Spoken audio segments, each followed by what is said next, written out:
Hello and welcome everybody to the Fire Safe Sonoma Speaker Series. This is a monthly program we do on the fourth Thursday of the month between 2 and 3 o'clock.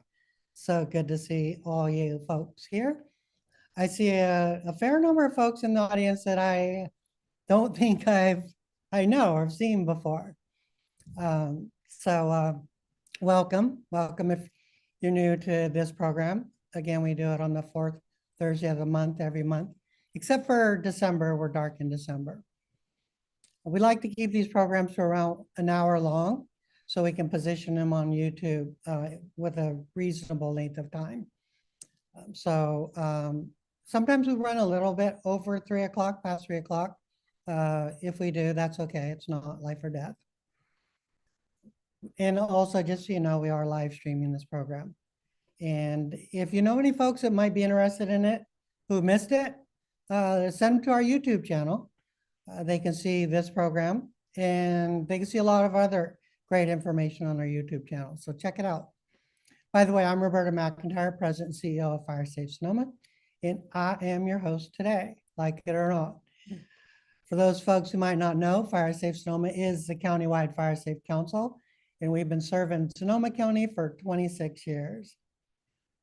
That's right. We've been working in this space before wildland fire safety and risk reduction was popular. Before we get started, I want to thank the Fire Safe Sonoma team today for helping out. With us today is Emily Tugoff.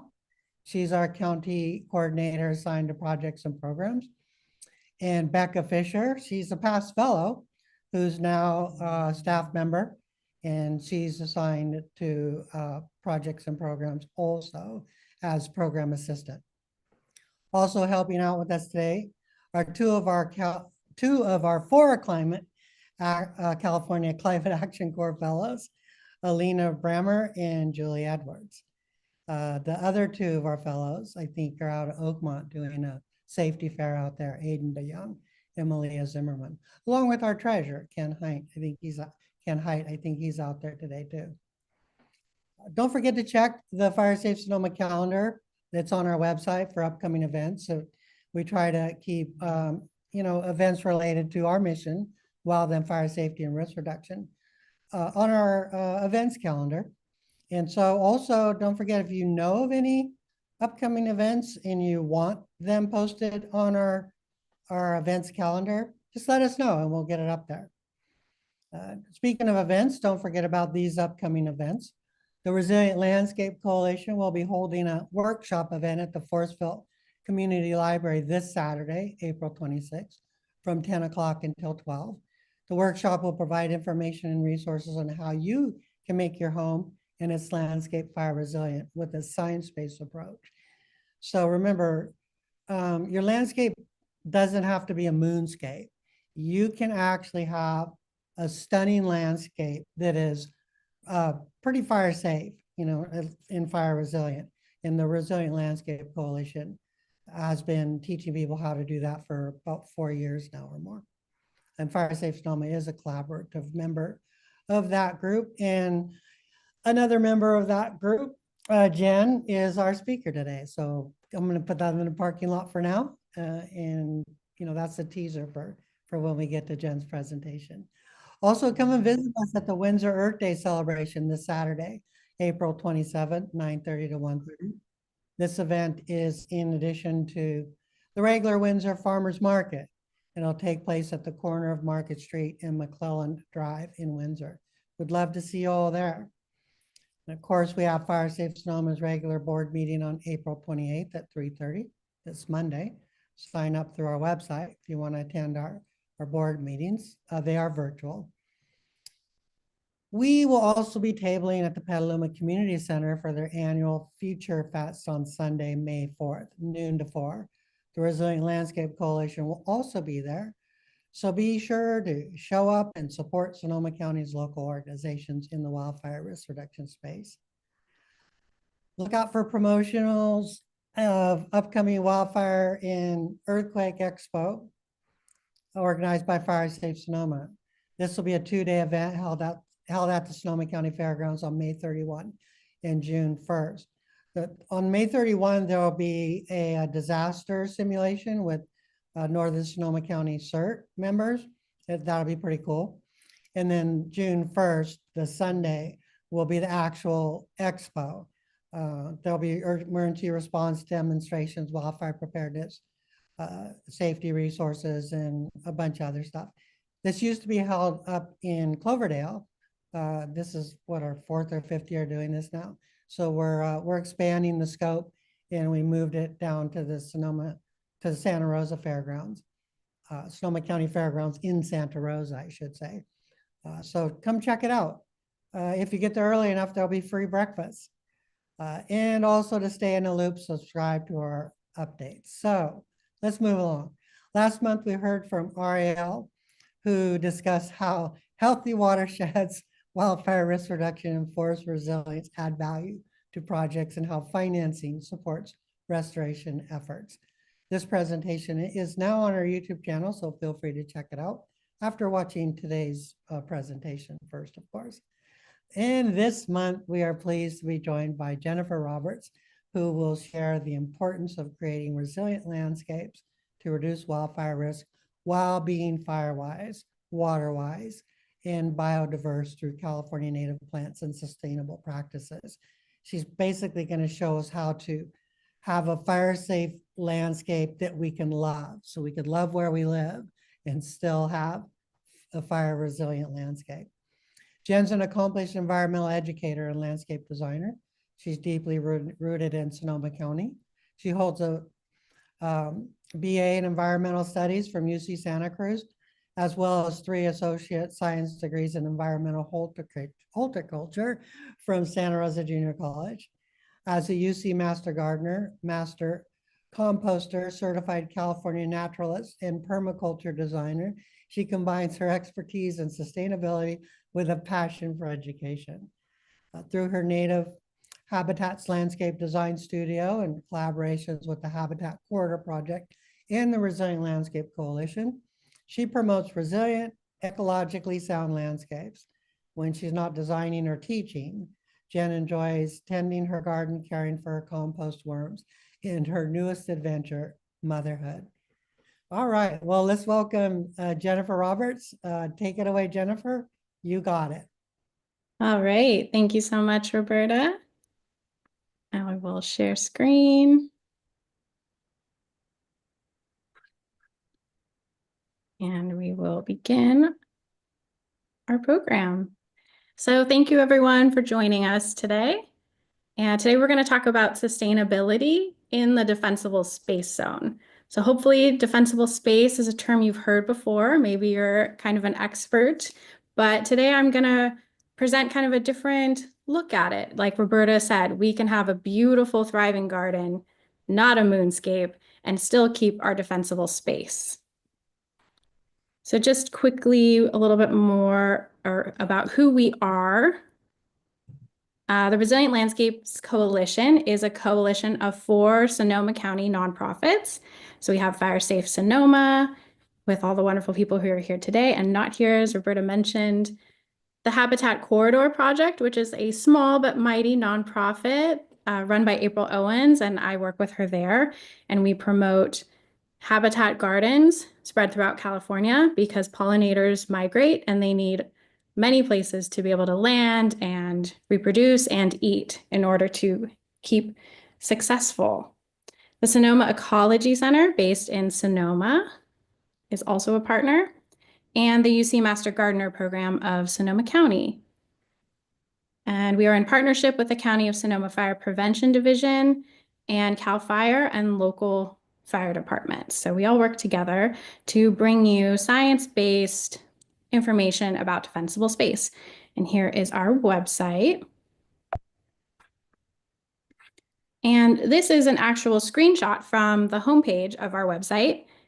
And this is your go-to for all the information that I'm going to touch on today. Of course, there's plenty more to talk about than in the 45 minutes or so I have. And the website is also set up for you to work from starting at your home, your house, and then moving outwards into the landscape. So as you're thinking about how to plan defensible space. And we say that a resilient landscape is fire-wise, water-wise, and promotes biodiversity. We say that you should use California native plants, and these gardens use sustainable practices, specific plant selection, and maintenance to reduce the risk of fire in the defensible space zone. So today we're going to talk about ecology and sustainability in the defensible space zone. I'll go over some of the guidelines that are standard for what defensible space is and how we should operate within it. And then I'll talk more in depth about what a resilient landscape looks like in the defensible space zone. And then I'll show some planting and maintenance examples. And I hope to answer some frequently asked questions for you. The first one being, do we need to create a moonscape? Do we have to cut down our trees? And what are the best fire-resistant plants? So stay tuned for some answers.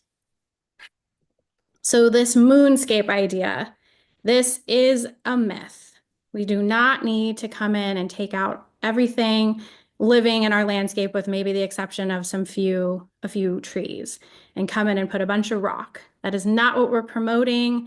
And it actually is detrimental to, our landscape. We don't want to live in a landscape like that, right?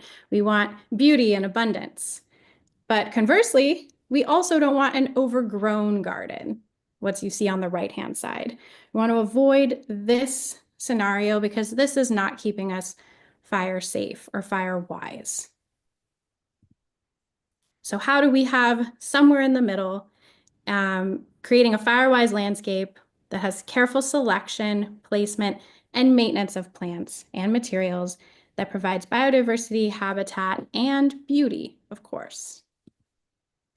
So ecology and sustainability in the defensible space zone. Our gardens have the opportunity to provide us ecosystem services, or, what can they do for us, kind of, is a way to think about it. And the first thing is that they can provide biodiversity, plenty of it, not just through plants, but through the animals that are enjoying our garden space. A resilient garden can also provide shade, which helps lower temperatures for the home, for the landscape in general. It helps retain moisture on site and suppress weeds. Resilient gardens also can enrich the soil and keep that soil in place. They help retain water. They can clean and manage stormwater. So when we have large rain events, that rain can be cleaned. Resilient gardens sequester carbon.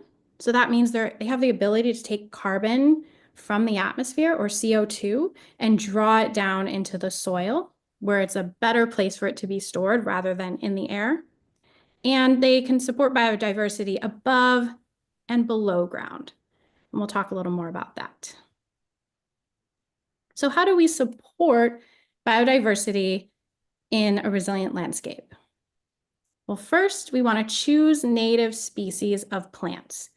And the magic number where you really see the pollinators coming and everything, your garden just seems to pop, is 70 to 80% native plants. So we're not vilifying, roses and a lemon tree, etc. You're allowed to have some non-native plants, especially if they provide you joy or, something exciting like fruit.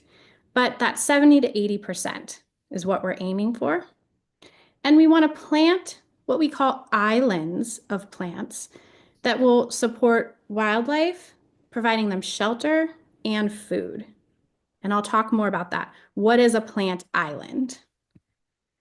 And we want to use integrated pest management, or IPM. And this is a series of actions that we can take to control pests in our garden without using harmful chemicals or toxic herbicides. So it's a series of steps we take before we think about turning to, harmful toxins. And we can also support biodiversity by providing a water source in our garden. All life needs water.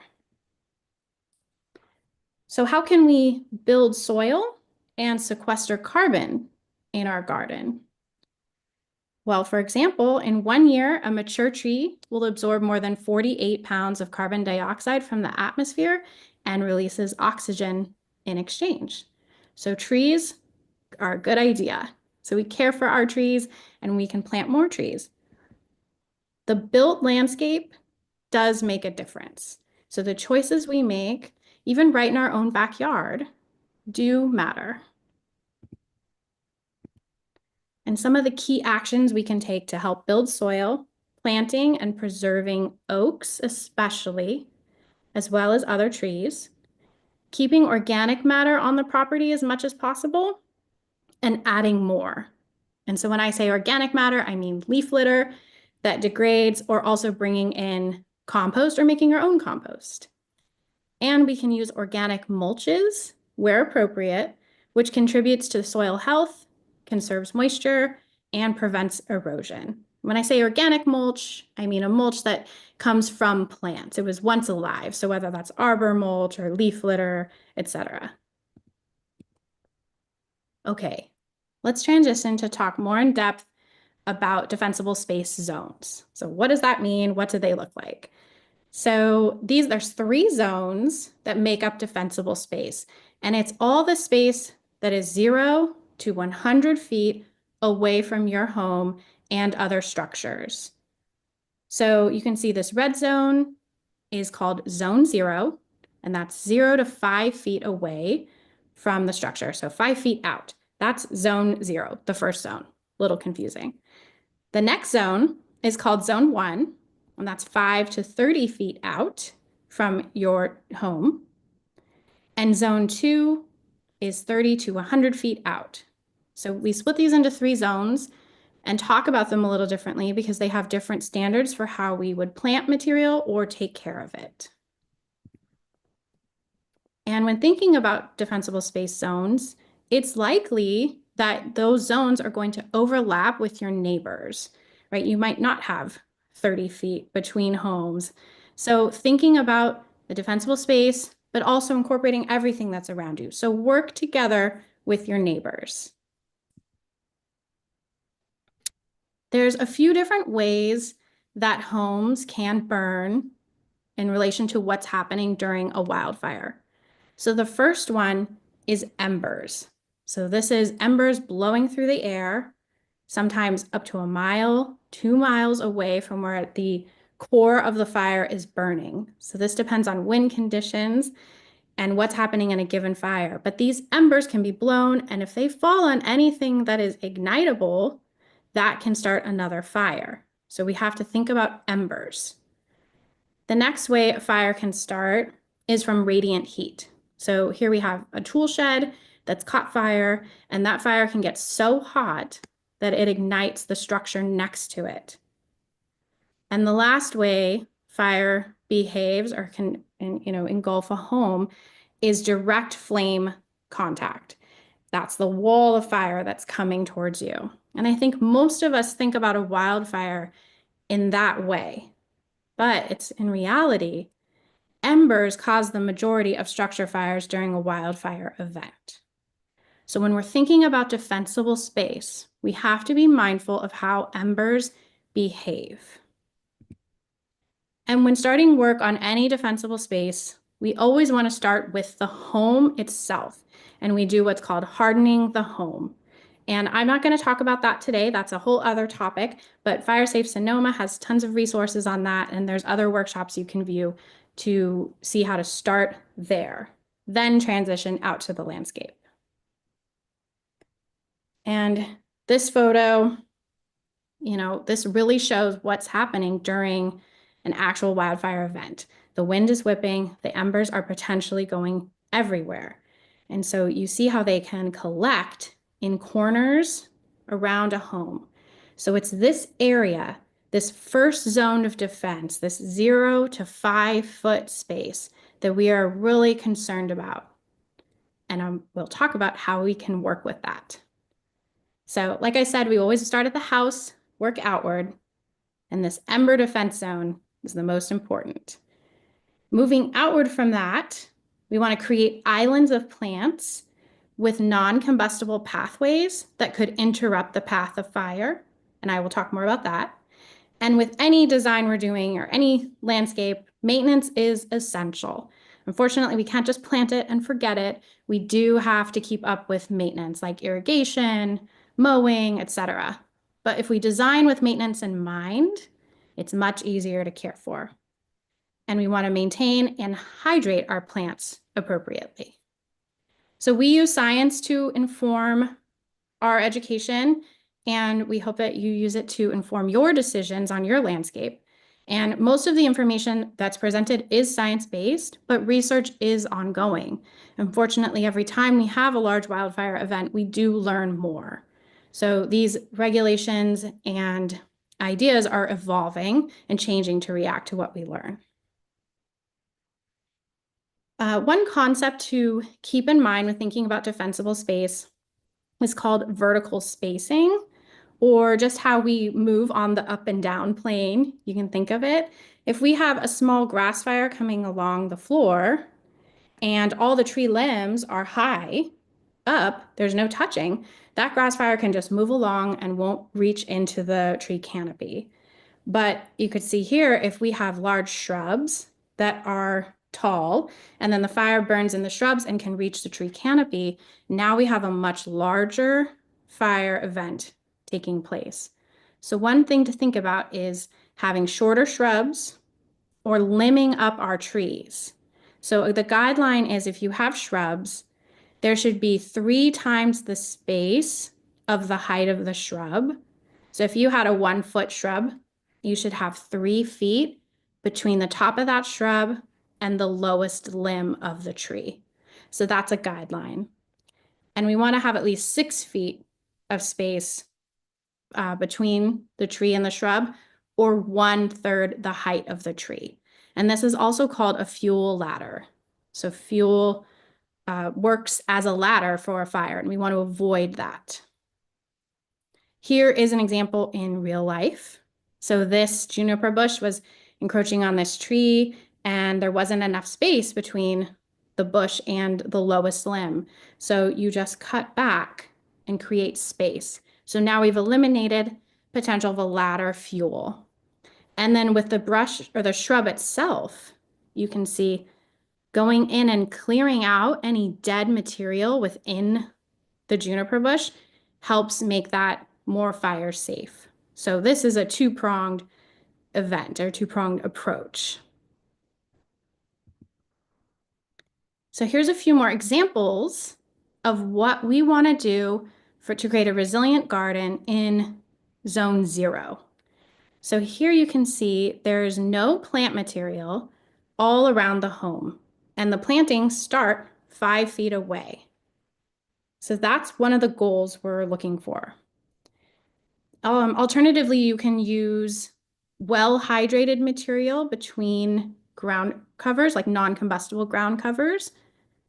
And then here's an interesting way of using tile and stone to create that 5 feet of space. So our goal is to minimize or eliminate plants or any flammable material in that 0 to 5 foot zone. So nothing, if possible. And we want to use inorganic or not alive and non-combustible mulches such as gravel, pebble, or rock. We don't want plants under windows for sure. And now this, you might be looking at this and thinking, wow, that looks really weird, right? Or this. It takes a little bit of time to get used to that idea. But once you see the benefits of it for fire safety, you become more settled with the idea. And also the idea where we put shrubs right up against the house to kind of nestle in the house. It's kind of an older idea, and it's not necessary. If you're sitting in your home and enjoying your landscape, if it's a little ways out, you can see more of it. And when we eliminate lawns from our landscape, you don't really need the foundation plantings anymore, those plants right against the home. So hardscape and walkways are ideal for the 0 to 5 foot zone. Here's an example. And one thing to think about, we often have wood fences in that 0 to 5 foot zone, and they go right up to the house. Normally this would touch, but using a break of a non-combustible material such as metal where the fence attaches to the home is an excellent idea because the fence can act like a wick, drawing fire straight to the home. So this is a fairly easy way to implement good defensible space quickly. Now moving outward to the 5 to 30 foot zone. So we say you want to plant in islands. So here's a little island, here's an island to the left, and they are separated by a pathway of non-combustible material. So this is a way that if fire was coming, there is some kind of fuel break between the islands of plants. But you can see it can still be beautiful. And here they have good 0 to 5 with an island of plants, and then they break it with a pathway, and then more plants going on. We want to rely on small shrubs and perennials, about 3 feet. And you can put in some larger specimen shrubs or trees as we move outward. And you want to make sure we have appropriate horizontal and vertical space. We talked about vertical space. Here's the note on horizontal spacing. So we're thinking about working in the horizontal plane. We want space between those islands of plants. And the guideline for that is 2 times the height of the bush. So the height and width. So if you have, a 1 foot bush, you want 2 feet between them. Now this interval increases as the slope increases. Fire travels faster uphill, so we want to have more space on a sloped landscape. Now, we also recommend using mulch, both organic and inorganic. And in the 5 to 30 foot zone, you can use arbor mulch, pictured right here. So that is mulch that's come from trees, chipped up.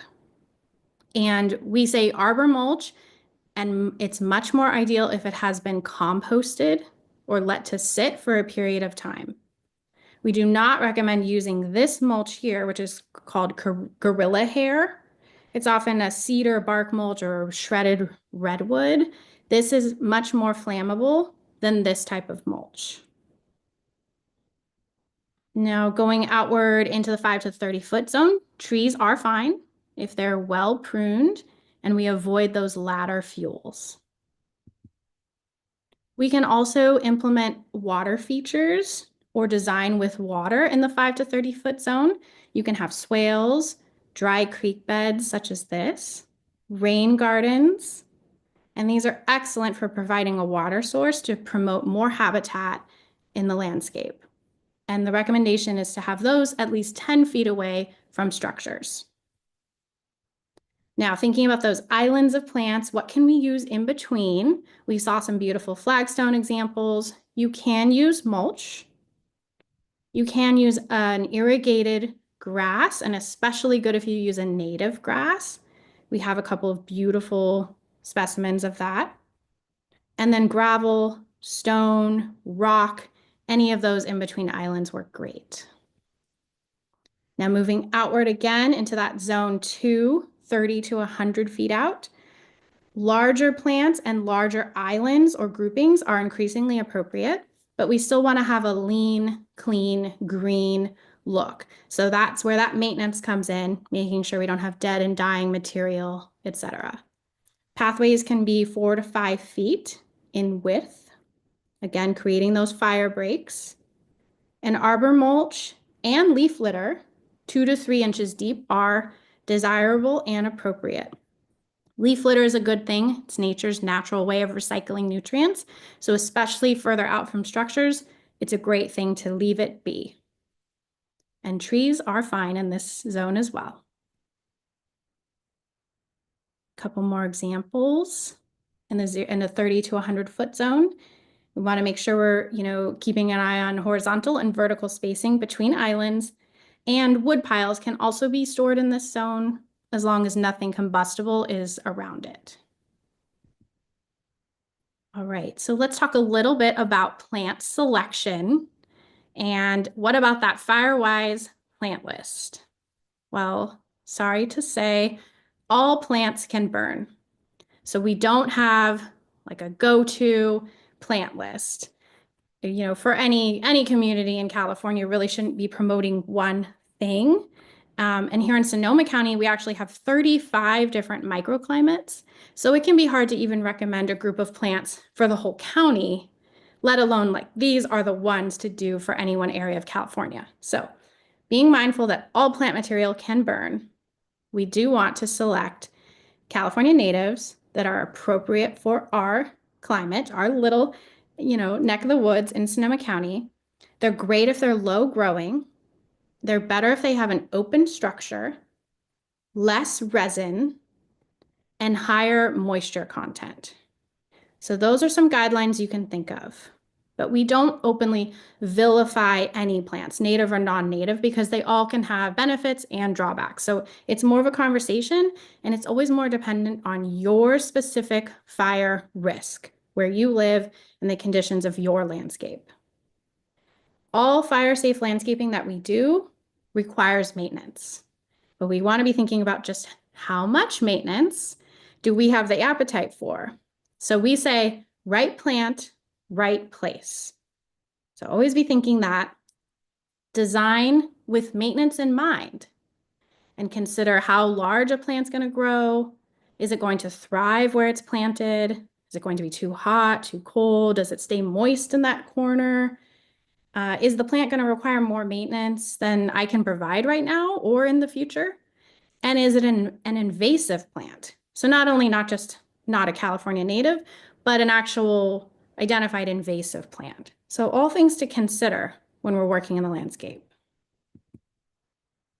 Here are a few examples of low growing perennials that are native that we especially like to work with and are pretty hardy. So these are great for beginners to be adding in more natives. Yarrow, monkey flowers, buckwheats, and aster. And then we're going to talk a little bit about maintenance. I keep referencing how important it is, but what do I mean by that? So in the 0 to 5 foot zone, the main important one is to maintain our gutters and roof. So we want both to be free of debris all year long, but especially during high fire season and any red flag warning days. We want to be cleaning up clutter, being mindful of that, regularly removing fallen leaves and needles. And if trees overhang our roof, keeping a clearance of at least 5 feet, 10 feet from chimneys, with no dead or dying branches. So this is what's on the books right now. But there is draft language in the state of California that this will be changing to 10 feet of clearance in the 0 to 5 foot zone. So like I said, things are always changing as we're learning more. So just to keep that in mind as we go forward. Maintenance in zones 1 and 2, still cleaning up clutter and debris, keeping organic mulch 8 to 12 inches from tree trunks and wood fences. So considering maybe an inorganic mulch near a fence, regularly removing dead and dry material, and maintaining that appropriate vertical and horizontal spacing, keeping plants well hydrated. And certain plants, certain natives can be pruned back hard in the fall and winter to rejuvenate them for the spring. And that can be good for them. And that's a way to keep the plants smaller, like lower growing and healthier. And so this is an example. Coyote mint is one of those that can stand that. When talking about maintenance, one of the things that I see a lot is hedging plants. So I'm sure you've seen, bushes like this that are there for privacy, and they just get hedged with a tool like this.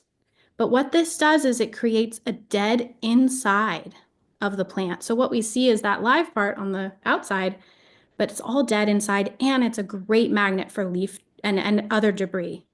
So thinking about those embers, they're going to be in here and causing an issue. So instead of hedging plants, transition to thinking more about thinning. So thinning trees, thinning shrubs, selectively pruning out branches that will give a more open look. So in a firestorm, right, there's more, things aren't landing and creating an issue and a bunch of dead material. And when thinking about, planning out a resilient landscape, you can use individual specimen trees like this. This is a manzanita surrounded by a bunch of ground covers. Or you can do small groups of wildland trees and shrubs together. And here there's a good use of those fire breaks, non-combustible materials. So always thinking about pruning, thinning, not hedging, and removing any ladder fuel. Here's a couple other designs for inspiration. We have decomposed granite as a walkway, mulch, a dry creek bed, mulch again with our plants, and similar idea here. And then one note about vegetation management, timing is important.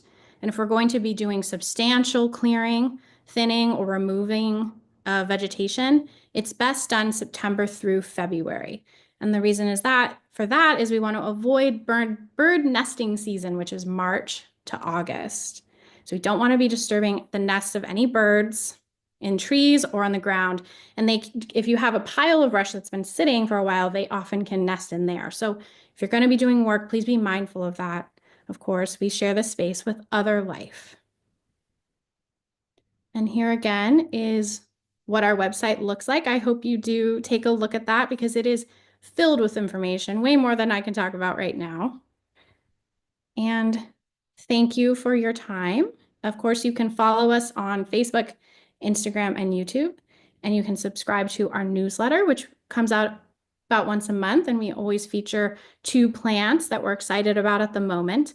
And you can sign up for that by going to our website and just scrolling down a little bit. And there's a field for you to put your name and sign up. So thank you.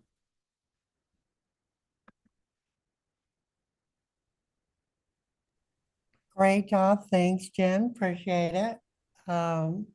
Yeah, I'm still waiting for more people to put questions in the Q&A, but I'm going to open up a little dialogue, and we do have a couple questions. And remember how much work we put into picking photos for presentations? Yes. Yeah, well, somebody had a comment on one of the images. It says the picture on the left on the website shows wooden stairs off the home. I thought wood deck stairs were considered not okay.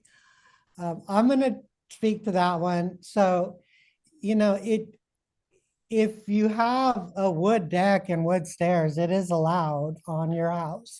It's not recommended, particularly in the 0 to 5, but your house is made out of wood also. It's just you don't want any little wood. So 1.5 inches, which is nominal dimension for 2x material, is legal.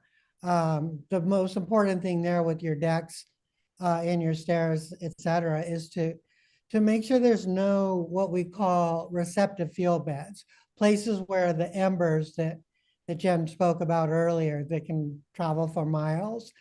Any place where an ember can land in a little pile of kindling, basically, what we call a receptive field bed, can get a really good start. And then that can ignite the more, robust pieces of material, like your 3/4 inch material or your 1.5 inch material. So, yeah, so that's my thoughts on that. And then I did not realize that there were 35 microclimates in the county. And how long have we been working together? I always learn something from you guys. I knew that there were several, which is why we, nuance presentations based on, the geography that y'all are presenting in. But I had no idea there were that many. So Roberta learned something new today. Hopefully others did too. Let me take one of the questions that were dropped in. I think maybe you and I both can take a crack at this, but I'll give you first crack. Do aptos sequoias need to be limbed up 6 feet? And I'm not familiar with that specific species. I'm not that familiar with plants in general, as you're aware. But yeah, if it's got branches that can be closer than 6 feet to the ground, then I would say yes. What are your thoughts? Yeah, I'm actually not familiar with that specific species either, but yes, if it's in the 0 to 5 foot zone, then yes, that is the guideline. Yeah, yeah, because all plants will burn. Yep. And even if it's in the, 5 to 30 foot, I still recommend, limbing them up. My rule of thumb at my house is if I can't walk under the tree, I'm 5'4". And if I can't easily walk under the lower branches of a tree, then I'm gonna limit up because I don't want to smack my head on any branches. Let's see, I wrote something else down I wanted to talk to you about. Use of natives. I did want to share with you, Jen, that I think when last we spoke a while back, I mentioned to you my poppies didn't bloom yet. I planted native California poppies last season, and this year they finally popped, so they're all blooming nicely. And just so folks know, I'm converting my landscape where I live all to natives. And I think the number one rule after, the rules for spacing and distance, horizontal, vertical spacing, et cetera, I believe the next number one rule after that is to try to use native plants. Get rid of the invasives and use the natives. I think that's terribly important. Let's see, got another question here. Someone says, I live in a redwood forest. They had an inspection done for a fire resiliency grant program. The inspector, who stated that he had never assessed a home in the woods before, said that there had to be 5 feet between the crowns of each tree, 100 plus feet tall, and that he was going to recommend taking out 54 trees. Do you want to speak to that, or do you want me to? Well, yeah, you go ahead. Okay, so if they're close to home, if they're 0 to 5, you want to try to have as few trees in that area as possible. The code for very high fire severity zones after the 1st of next year, I think is going to demand that you have no trees in the 0 to 5. Insurance companies are driving that requirement now anyway. But beyond the 5 foot further out, if they're well cared for trees, you could have clumps of trees, groupings of trees, and spacing between. But I can't imagine taking out 54 trees. I mean, if you did that, you'd have to get a timber harvest permit probably to even do that. The most important thing is to protect your house from, what I call the radiant heat, embers, and direct flame contact. So if that grouping of trees is pretty close to your house and could, if it all caught on fire, if it became a fire front, if it could create enough radiant heat to get your house to ignite, then it could be an issue. But yeah, I would question that one. Let's see, somebody wrote, wow, redwoods are the most fire resistant when clustered in a grove. Oh, somebody else commented to that comment. I would agree there. I think the forest near my house and the chip. Oh, I think the forest near my house and then chip small branches. Oh, somebody's asking if they limb up their tree and then they, use a chipper machine to create some mulch. Can it be used, for the forest floor? What do you think? Yeah. Yeah, as long as we're out the 5 feet, Yeah, absolutely, right? Like give back the nutrients. Don't be carting them off somewhere else. They're best used on site. yeah, I would agree. Yeah, but you just don't want that right up against your house or, to where if an ember landed in that mulch, it would start to become a open flame fire and then catch your house on fire. Right. And same thing with the tree. You don't want the mulch right up against the trunk. Oh, that's right. Yeah, I learned that, you guys. I had done that at my house, and when you guys mentioned that, I made sure and pulled the mulch back away from the trunk. I Good. think Ellie was telling me that. I'm like, oh gosh, I did it wrong. We're all learning. Yeah, mostly me, I think most times. Let's see. My neighbor's insurance required all trees within 100 feet of house and buildings to have 10-foot spacing between the tree canopies. Cost them 40,000. That's a big deal these days. Insurance is all over the map. In I think not next month, but the month after, our let's see, I think our June speaker series, we're having a woman uh, come on to share her experiences with her insurance carrier. She has probably one of the safest houses you can have these days. She's got shutters that close down and cover her windows. She's really keen on structural hardening and defensible space. And her insurance company said they were going to cancel her. She pushed back. And I think sometimes with insurance, a lot of it depends on the, the level of experience the person that comes out and say your property has. If there's somebody that knows nothing about any of this stuff, they're going to shoot from the hip, and they may, just make up a bunch of stuff that isn't, science-based or isn't really um, practical, et cetera. So if they're telling you to do something you feel like is incredibly, unreasonable or impractical, my recommendation is to push back. Let's see.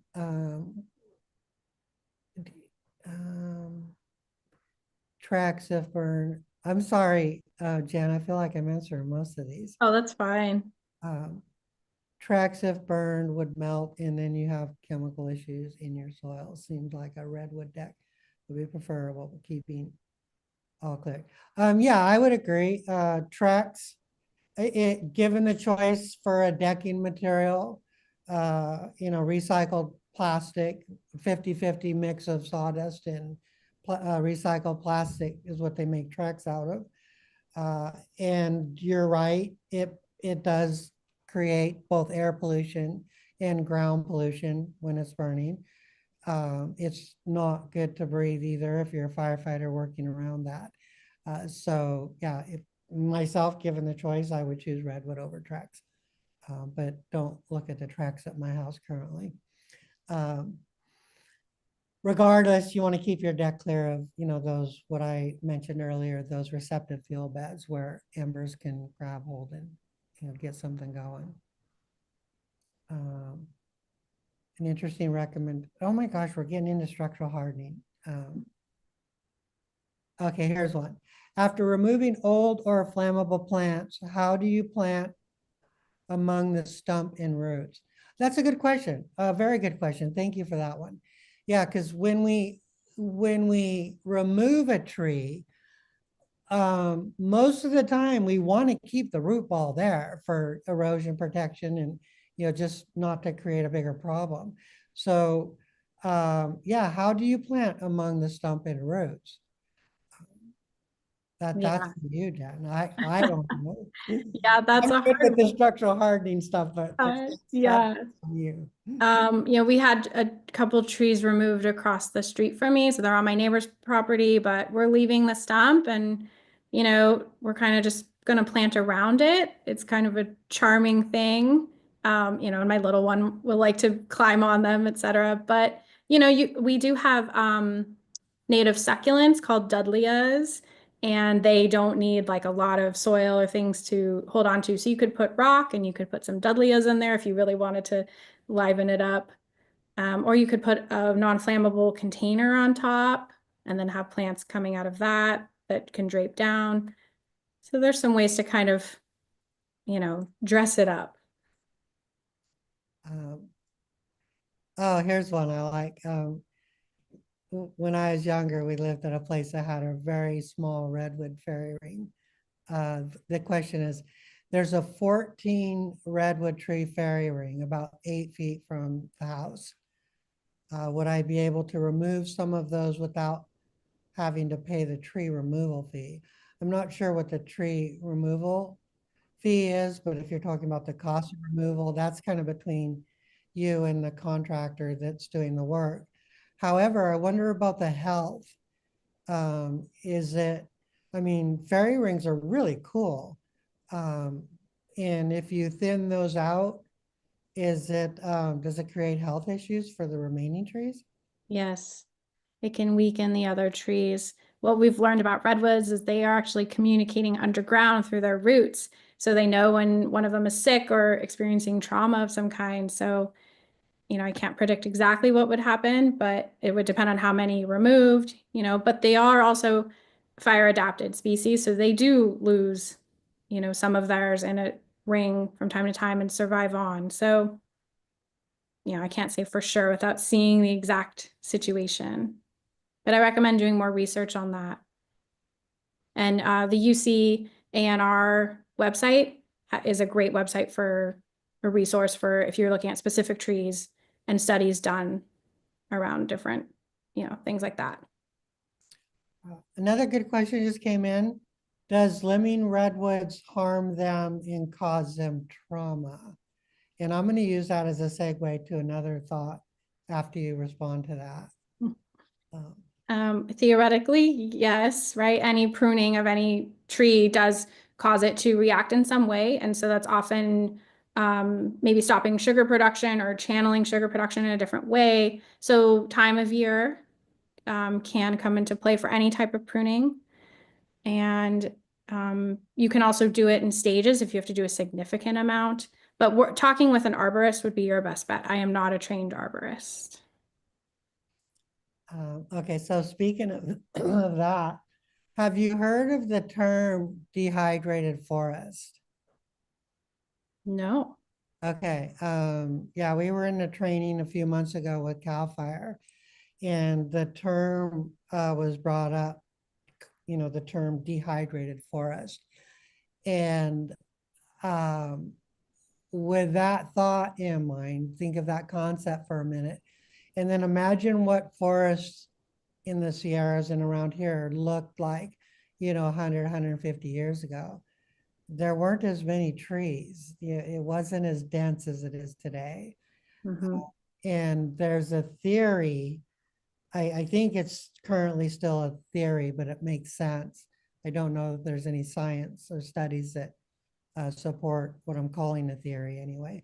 But there's a theory that where you have a very thick forest, all of those trees are competing for the same water source. So then what you end up with is a forest of unhealthy trees.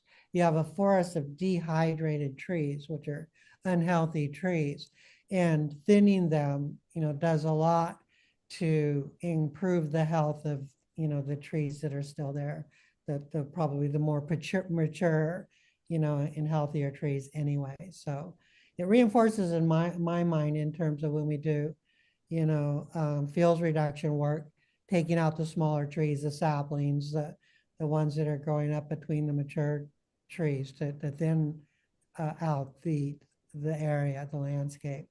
But I'd never heard that before. I was curious if you'd heard about it. Yeah, I've heard of that theory, but not the dehydrated forest term. So it's good to have a term for it.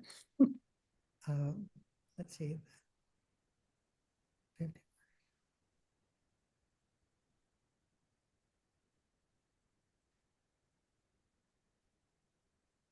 Oh, okay, this is a follow-up to the thinning of the fairy ring. The response about the fairy ring goes back to the original question about the 54 trees and the 5-foot distance between crowns. Redwoods grow in rings and they want to thin out those rings. Oh, somebody wants to thin out the rings. So am I to understand then, based on your comment, that this is not advisable for the health of the trees? So it sounds like somebody's recommending that the fairy ring be thinned out. But, it sounds like that's not healthy for the, cluster of trees overall. I think that's the question. Is that correct?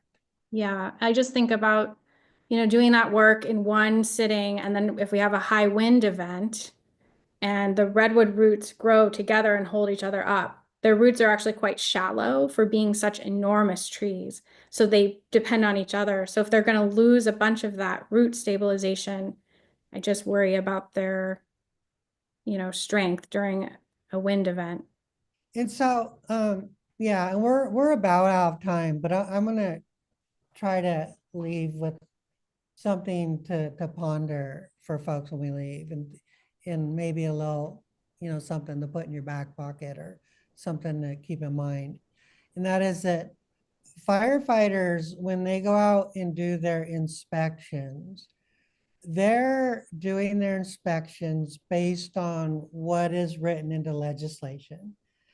Most firefighters doing those inspections don't have a keen awareness of, habitat, microclimates, types of species of trees that are meant to go here, there, or everywhere. And I'm speaking I'm from two places. One is I started in the fire service in 1980. You could do the math. So, I have a sense for, what fire inspectors typically, do, or what their typical behavior might be. We, as the Resilient Landscape Coalition, have worked very hard to train as many of those inspectors that are willing to absorb the training, how to do this landscaping thing well. That aside, remember, they're not your typical fire inspector, firefighter on the engine company doing an LE 100 CAL FIRE vegetation inspection. They know almost nothing about what we're talking about here. So they're going to be the folks telling you, hey, trim this, cut this, take this out, take this down, because they're looking at what's written in the legislation, what's written into the code, in terms of, making your site be code compliant. With that said, you can have a resilient landscape, a very lovely landscape, and still be code compliant. I'm here to tell you. You have to find that balance.